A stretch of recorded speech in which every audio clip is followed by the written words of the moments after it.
नमस्कार दोस्तों, आप सभी विद्यार्थियों का मैं हार्दिक स्वागत करता हूं हमारे इस YouTube चैनल पे। और आप सभी विद्यार्थी जो है वो first grade, second grade, police constable जो एग्ज़ाम आने वाला है, पटवार के एग्ज़ाम की और वीडियो मेंस के एग्ज़ाम की जो एग्ज़ाम आपका आने वाला है, इन सभी एग्ज़ाम की तैयारी कर रहे हैं।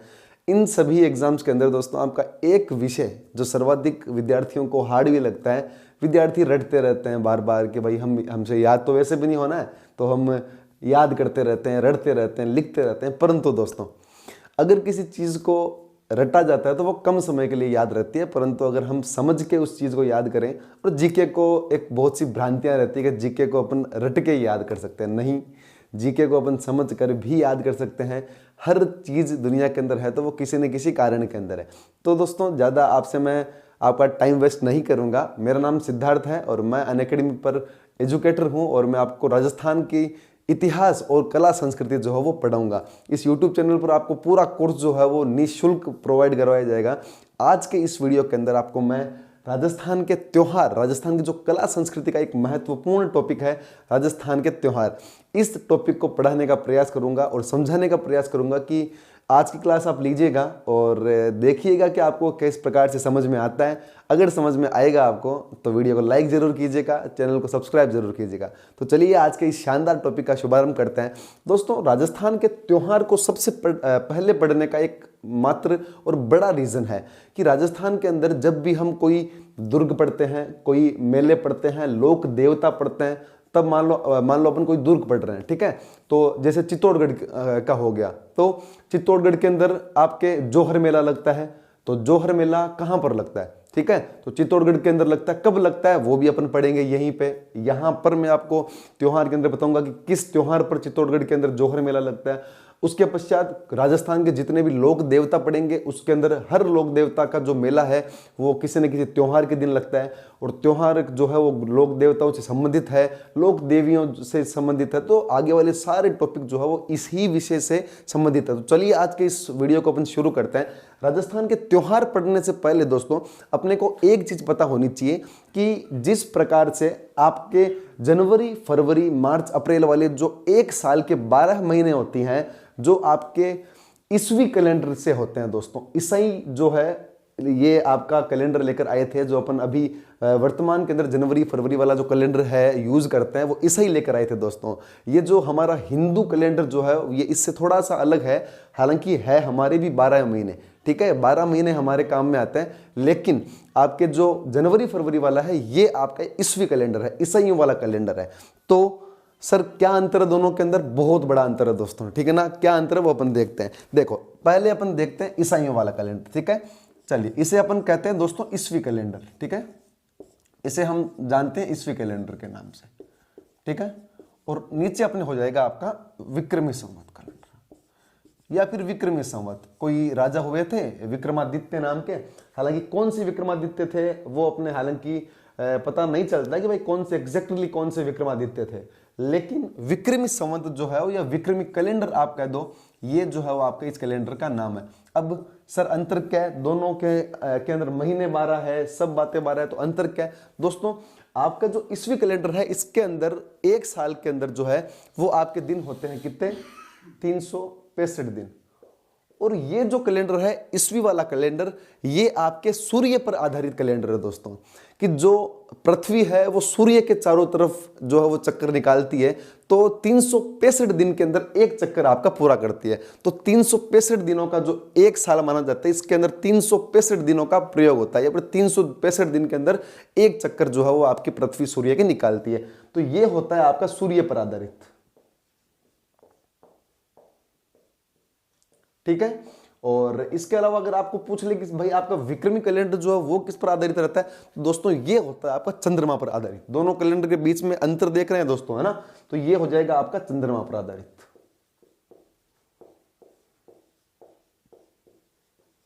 चलिए अब मैं अगर आपको कहूं ये चंद्रमा पर आधारित कैलेंडर होता है।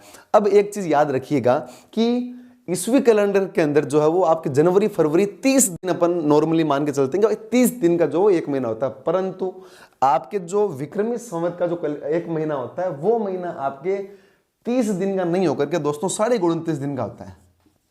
कितने दिन का होता है? 29.5 दिन का एक महीना होता है। तो सर इसका मतलब ये है कि अगर हम 12 महीनों की बात करें तो कि सर 12 महीनों की हम बात करें तो अपना जो ये साल है ये होता है अपना 354 दिनों का साल। कितने दिनों का साल? 354 दिनों का साल। इसका मतलब ये कि सर हम तो फिर पीछे रह गए, ठीक है। और वैसे भी अगर आपको पता हो कि जो विक्रमी संवत है, विक्रमी कैलेंडर है, वो आपके ईस्वी कैलेंडर से 57 साल आगे चलता है, ठीक है। ये जो विक्रमी संवत का कैलेंडर आपसे ईस्वी संवत से 57 साल वैसे भी आगे चलता है। तो सर जो है वो 29.5 दिन का आपका एक महीना होता है और 12 महीने के अंदर 354 दिन हो गए। इसका मतलब ये कि इधर ईस्वी वाला तो 365 दिन के अंदर एक साल पूरा कर रहा है, इधर अपना जो विक्रमी संवत वाला है वो आपके 354 दिनों के अंदर एक साल पूरा कर रहा है। इसका मतलब 10 दिनों का गैप बीच में आ रहा है। तो ये जो 10 दिनों का गैप होता है दोस्तों, एक साल के अंदर 10 दिनों का गैप, दूसरे साल के अंदर भी 10 दिन का गैप, तीसरे साल के अंदर भी 10 दिन का गैप, ऐसे करके 3 साल के अंदर जो वो कितने दिनों का गैप हो गया दोस्तों? 3 साल के अंदर गैप हो जाता है आपके 30 दिनों का। और इसी गैप को पूरा करने के लिए हिंदू पंचांग के अंदर या हिंदुओं के जो त्योहार होते हैं, हिंदुओं के जो महीने होते हैं, प्रत्येक तीसरे साल जो है वो अपन अधिक मास जो है वो मनाते हैं, ठीक है। क्यों मनाते हैं पता चल गया, क्योंकि ईस्वी कैलेंडर जो है वो 365 दिन का होता है और आपका ये जो विक्रमी संवत है इसके अंदर 29.5 दिन के अंदर बेसिकली आपकी पृथ्वी के चंद्रमा एक परिक्रमा निकाल लेता है। तो 354 दिनों के अंदर आपका एक साल होता है, दोनों के अंदर अंतर निकाले 10 दिन का अंतर होता है। हर 3 साल के अंदर ये अंतर 30 दिन का होता है, जिसको बराबर करने के लिए हर तीसरे वर्ष जो है वो आपके अधिक मास मनाया जाता है। क्या मनाया जाता है? एक अधिक मास मनाया जाता है। क्या मनाते हैं? अधिक मास मनाया जाता है दोस्तों। ये कॉन्सेप्ट मेरे हिसाब से आप सभी को समझ में आ जाना चाहिए कि सर अधिक मास जो वो प्रत्येक तीसरे वर्ष क्यों मनाया जाता है। अब इसके पीछे साइंटिफिकली रीजन तो यही है। फिर पूछा जाता है भाई, अगर आप मम्मी से पूछोगे कि मम्मी अधिक मास क्यों मनाया जाता है, हर तीसरे वर्ष आप जो अधिक मास मनाते हो क्या करते हो, तो आपको मम्मी कहती है। या फिर कोई पंडित जी से अगर आप पूछोगे तो किस पंडित जी आप बताओ कि भाई अधिक मास क्यों मनाया जाता है, तो पंडित जी कहेंगे कि भाई धरती पर पाप जो वो बढ़ गए थे और इन पापों से छुटकारा प्राप्त करने के लिए अधिक मास का कंसेप्ट भगवान ने जो है वो इस महीने के अंदर दान पुण्य अधिक किए जाते हैं। क्यों? तो फिर बाद में आपके एक कहानी चलती है कि भाई त्रेता युग के अंदर एक राजा हुआ था हिरण्याकश्यप नाम का, और हिरण्याकश्यप ने भगवान ब्रह्मा की जो है वो घनघोर तपस्या करी थी और इतना यूं एक टांग पे यूं बैठ के एकदम तपस्या करी थी। अब तो भगवान ब्रह्मा तो वैसे ही सबको वरदान देते थे, तो प्रकट पे भगवान ब्रह्मा जी ने कहा हिरण्याकश्यप मैं तेरी तपस्या से बहुत ज्यादा प्रसन्न हूं, तो मांग तो क्या मांगना चाहता है। तब हिरण्याकश्यप बोलता है कि भगवान मेरे को एक आप जो है वो एक वरदान दे दो कि मैं जो है वो 12 महीनों में से किसी महीने में से ना मरूं, ठीक है। ना मैं घर के अंदर मरूं, ना मैं घर के बाहर मरूं, ना मैं दिन में मरूं, ना मैं रात में मरूं, ना मैं अस्त्र से मरूं, ना मैं शस्त्र से मरूं, मैं कहीं भी नहीं मरूं, है ना। इस प्रकार का वचन जो है वो आपके ब्रह्मा जी से उन्होंने मांगे और ब्रह्मा जी उस दिन शायद मूड में ही थे, ब्रह्मा जी ने बोल दिया तथास्तु। और हिरण्याकश्यप जो है वो बाद में अपने आप को अमर समझने लग गया। भाई जिसको इस प्रकार के वरदान मिल जाए वो अपने आप को निरंकुश समझने लग जाएगा। भाई मैं तो क्या हूं, मैं तो एकदम यूं, मेरे तो बराबर ही नहीं है कोई। लेकिन दोस्तों होने को कौन टाल सकता है। उसने जो है वो यूं पूरे मंदिर तोड़वा दिए थे कि भगवान का नाम कोई नहीं लगा, भगवान मैं ही हूं, मेरी पूजा की जानी चाहिए। भगवान क्या है? कोई भगवान का नहीं है, मैं ही हूं भगवान। तो होने को कौन टाल सकता है। उसी हिरण्याकश्यप के घर में जो है वो जो भक्त प्रहलाद है, विष्णु भगवान के अनन्य भक्त जो है वो पैदा हुए। और प्रहलाद जी जो वो पूरे दिन भगवान विष्णु की आराधना किया करते थे। और हिरण्याकश्यप ने हालांकि बहुत ही प्रयास किए, आपने सुनी होगी ये कहानियां कि हिरण्याकश्यप ने कभी उसको गर्म खंबे के लिपटवा दिया, कभी तेल में तलने की कोशिश की, कभी होलिका के द्वारा जलाने की कोशिश की थी, लेकिन हर प्रयास जो है वो असफल हुआ करते थे। तब एक दिन जो है वो विष्णु भगवान जब अपने जगह पर जब देवलोक के अंदर विराजमान थे, तब उनने भक्त प्रहलाद की चीख सुनाई दी। तो विष्णु भगवान ने कहा कि ये कौन चिल्ला रहा है, मेरा भक्त। तो फिर लक्ष्मी माता ने कहा कि भगवान ये आपका भक्त है प्रहलाद, इसके पापा इसको परेशान करता है। तो बोला इसको मेरा डर नहीं लगता। तब लक्ष्मी माता कहती आपका डर तो मरे नहीं लगे। भाई आपसे ये डरने लग जाए तो बात है क्या, किसी से नहीं डरता और आपकी क्या बात कर रहे हो। तब भगवान विष्णु ने कहा कि मेरे से नहीं डरता। तब बोला भाई ब्रह्मा जी ने इनको जो है वो ऐसा वरदान दे रखा है कि भाई तू ना तो 12 महीनों में से किसी महीने में मरेगा, ना घर के अंदर मरेगा, ना बाहर मरेगा, ना सुबह मरेगा, ना शाम को मरेगा, ना इंसान से मरेगा, ना जानवर से मरेगा, ना अस्त्र से मरेगा, ना शस्त्र से मरेगा। तब भगवान विष्णु ने कहा अच्छा ये बात है।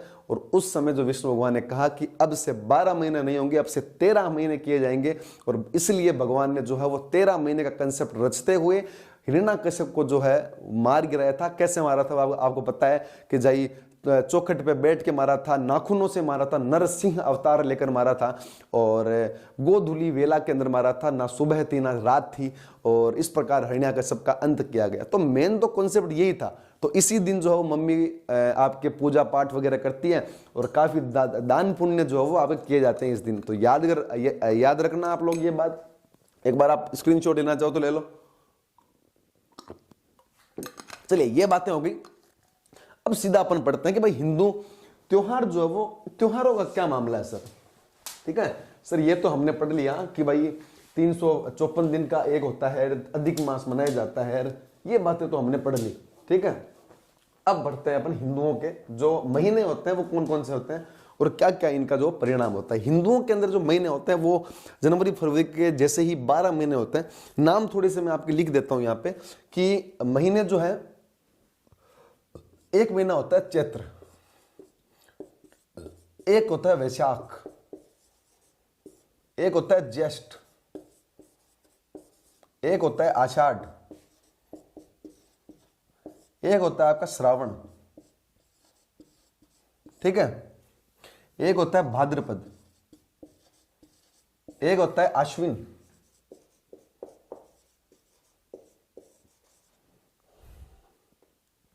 एक होता है कार्तिक, एक होता है मार्गशीर्ष, एक होता है पौष, एक होता है माघ, और एक होता है फाल्गुन।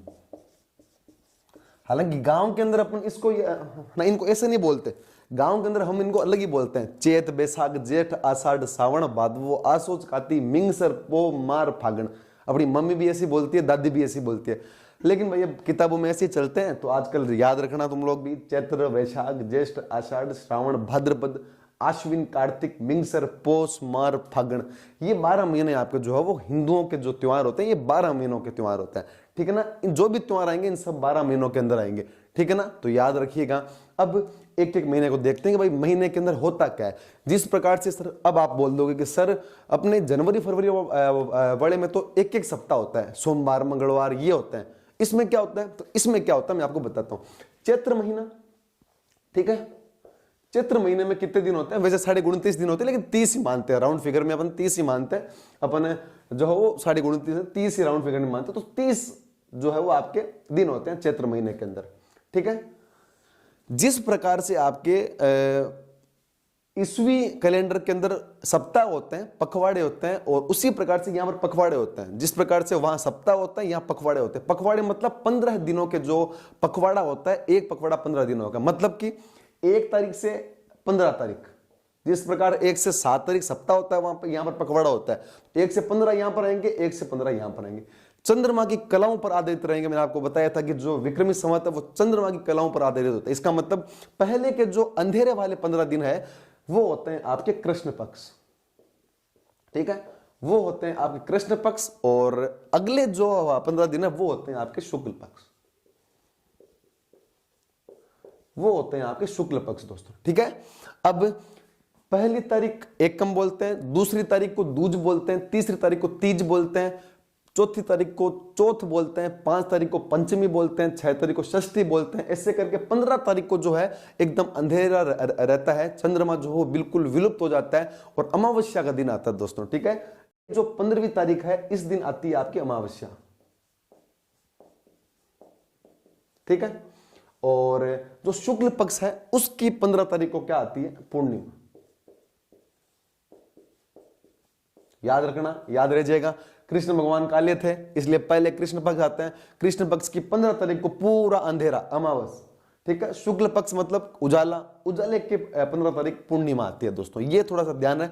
अब बात करते हैं, हाँ सर अब हमको समझ में आ गया कि भाई 12 महीने होते हैं, जैसे जनवरी फरवरी वाले में तो सप्ताह होते हैं, अपने यहाँ पे पखवाड़े होते हैं। 15 दिनों का एक तो कृष्ण पक्ष होता है और 15 दिनों का एक शुक्ल पक्ष होता है। ये अपने को सर ये हमको ये बात समझ में आ गई।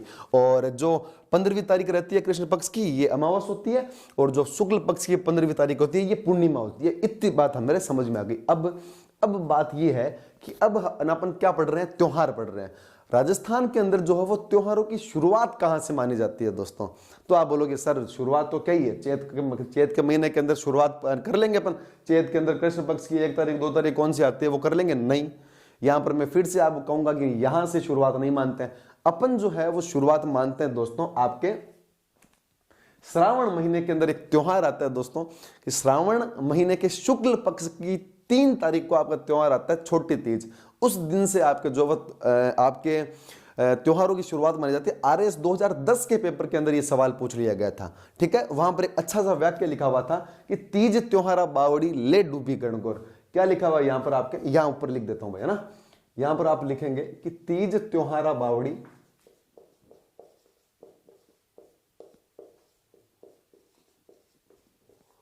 और ले डूबी गणगौर।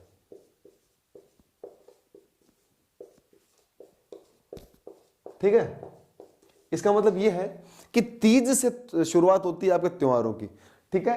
तीज से त्योहारों की शुरुआत होती है और गणगौर पर त्योहारों का अंत होता है। तो कभी अगर नॉर्मली 1 नंबर में सवाल पूछ ले कि भाई राजस्थान के अंदर त्योहारों की शुरुआत कहां से होती है, तो त्योहारों की शुरुआत जो है वो आपके तीज से होती है और छोटी तीज से होती है, और अंत जो है वो त्योहारों का वो होता है आपके अंत आपके गणगौर त्योहार से होता है। ये गणगौर त्योहार कब आता है, तीज कब आती है, शुरुआत से पढ़ेंगे। तो शुरुआत कब से करेंगे अपन, तीज से करेंगे। और तीज कौन से महीने में आती है?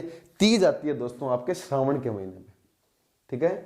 श्रावण के महीने में तीज आती है। तो सर अपने महीनों की शुरुआत तो होना होती है चैत्र से, ठीक है। महीने की शुरुआत होती है आपके चैत्र से, और लेकिन त्योहारों की शुरुआत आपके श्रावण से होती है। तो श्रावण से अपन त्योहार पढ़ लेते हैं कि सर श्रावण से अपन को पढ़ा दो, फिर श्रावण की शुरुआत होती है। तो श्रावण के अंदर कौन कौन से त्योहार आते हैं अपन थोड़ा सा देखते हैं। आपको तीज से अपन शुरुआत करेंगे और बाद में गणगौर तक अपन खत्म कर देंगे त्योहारों को, ठीक है। तो कुछ त्योहार मैं आज की क्लास के अंदर आपको बता देता हूँ, और बाकी त्योहार अपन जो है वो और आगे पढ़ते रहेंगे। मैं कहीं भाग के तो जा रहा नहीं हूँ, यही रहूंगा भाई, है ना। तो जितनी भी क्लासेस आएंगी एकदम फ्री ऑफ कॉस्ट आएंगी, आपको एक भी कुछ भी चार्ज वार्ज करने की जरूरत नहीं है, और आराम से आप लोग क्लासेस ले सकते हैं। टेस्ट वगैरह की सुविधाएं भी लेके आएंगे आपके लिए।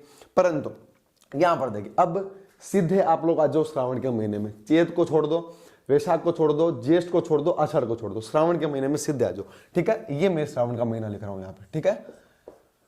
ये हो गया आपका श्रावण का महीना, हो गया ये श्रावण का महीना हो गया। श्रावण के अंदर 2 पक्ष आएंगे, ठीक है। मैं बीच में थोड़ी सी लाइन खींच देता हूं, जिस लाइन के द्वारा मैं आपको ये बताने की कोशिश करूंगा कि भाई ये तो आपका पहले जो आता है वो कृष्ण पक्ष है और बाद में आपका शुक्ल पक्ष है, ठीक है। तो इधर आपके क्या लिख देता हूं मैं, कृष्ण पक्ष लिख देता हूं, ठीक है। कृष्ण पक्ष लिख देता हूं और इधर मैं लिख देता हूं आपका शुक्ल पक्ष, ठीक है। ये हो गया आपका शुक्ल पक्ष, कोई दिक्कत नहीं है यहां तक। अब मुझे एक बात बताइएगा कि कृष्ण पक्ष के अंदर त्योहार मनाएंगे नहीं अपन लोग, ठीक है।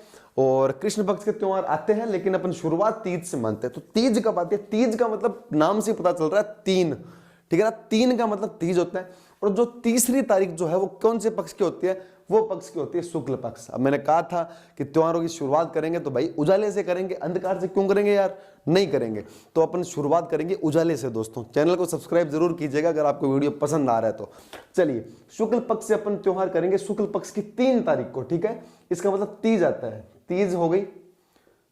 तीज जो है वो ये रहती है आपकी छोटी तीज, ठीक है। छोटी तीज जो है वो इस दिन मनाई जाती है। और जब भी अपन तीज मनाएंगे तब इसका मतलब है कि मां पार्वती की पूजा की जाएगी। जब जब तीज आएगी तब तब मां पार्वती की पूजा की जाएगी दोस्तों, ठीक है ना। तो छोटी तीज का त्योहार जो है वो कब मनाया जाता है? आपके श्रावण महीने की शुक्ल पक्ष की तीज को मनाया जाता है। अब तो सर इसकी क्या विशेषता है? छोटी तीज जो है वो आपके पति पत्नी के प्रेम का त्योहार है दोस्तों, याद रखिएगा, ठीक है। यह है पति पत्नी के प्रेम का त्योहार, पति पत्नी के प्रेम का त्योहार, ठीक है।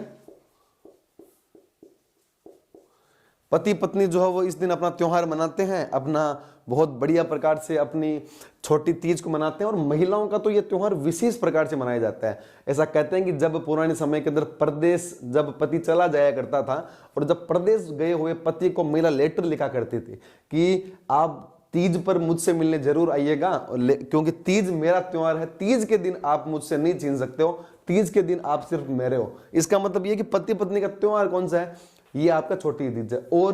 और लेटर में ये और लिखती थी कि भाई आते हुए मेरे लिए लहरिया जरूर लेके आना। तो कहा जाता है कि तीज के दिन वस्त्र पहने जाते हैं, जो वस्त्र जो पति पत्नी को दिलाता है और पत्नी बड़े चाव से पहनती है, तो उस वस्त्र को लहरिया कहा जाता है। और आपने गाना भी सुना होगा कि वो लहरिया आता भी महंगा था कि इन लहरिया 900 रुपया रोकड़ा सब, है ना, कि 900 रुपये का आता था उस समय। तो अभी सोचो कितने रुपए का आता होगा। तो इस दिन जो है वो लहरिया उड़ा जाता है महिलाओं द्वारा, ठीक है। इस दिन महिलाओं द्वारा जो है वो लहरिया उड़ा जाता है, ठीक है। महिलाएं क्या उड़ती है इस दिन, महिलाएं लहरिया उड़ती है दोस्तों, ठीक है। लहरिया वस्त्र है, लहरिया वस्त्र। ओढ़नी जो है ओढ़नी टाइप होती है, अगर आपको मैं लिख ही देता हूं मैं, है ना। तो आपकी ओढ़नी जो वो लहरिया की ओढ़नी है, ठीक है। ये त्योहार जो वो सर्वाधिक बढ़िया मनाया जाता है जयपुर के अंदर दोस्तों। तो जयपुर की तीज माता की सवारी फेमस है, ठीक है। जयपुर की तीज सवारी फेमस है, ठीक है। जयपुर की जो वो तीज माता की सवारी जो वो फेमस है। और आप जब मैंने यहां पर कह दिया कि भाई पति पत्नी का त्योहार है, तो पति तो वो भी है जिसकी सगाई हो गई है। भाई अभी शादी नहीं हुई तो क्या हुआ, सगाई हो गई तो हो गई है। और सगाई अपने आप में आधा विवाह होता है। तो इस तीज के दिन जो है वो जो लड़की वो होती है जो अभी तक जिसकी सगाई हो गई है लेकिन शादी नहीं हुई है, तो वो भी तीज मनाएंगी। तो तीज पे जो है वो ऐसे तो कैसे ही मनाएगी, भाई अभी तक शादी नहीं हुई है।